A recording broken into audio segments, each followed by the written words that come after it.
मैं भूपेंद्र यादव। अभी अपने साथ विकास जी हैं और जिनकी एज 28 साल है और इनको भयंकर इनका एक्सीडेंट हो गया था। एक्सीडेंट होने के कारण इनकी याददाश्त चली गई थी और लेफ्ट पैर में साइटिका आ गया था, लेफ्ट साइटिका हो गया था, बैक पेन आ रहा था और इनके फ्रोजन शोल्डर की समस्या हो गई थी।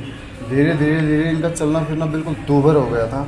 अब ये आपसे शेयर करेंगे इनकी सिचुएशन क्या थी और अब इनकी हालत क्या है। सर, मेरा नाम विकास यादव है और मेरी हालत पहले दिन आया तब बहुत ख़राब थी क्योंकि बोली नहीं आ रही थी। अब बोली कुछ % अच्छी आने लग गई है और मुझे चाल में फ़र्क लगता है, काफ़ी फ़र्क है। पहले मैं आया तब मुझे पकड़ के लाया था और अब मैं अपने आप आ जाता हूँ, अपने आप चला जाता हूँ। अच्छा विकास जी बताओ।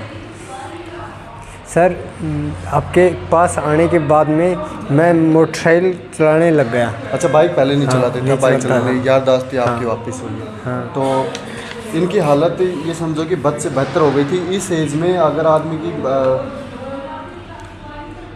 मेमोरी लॉस हो जाए, मेमोरी चली जाए और याददाश्त कुछ ना रहे और प्लस में अगर दर्द शरीर में आने लगे तो उनकी हालत कितनी गंभीर हो जाती होगी।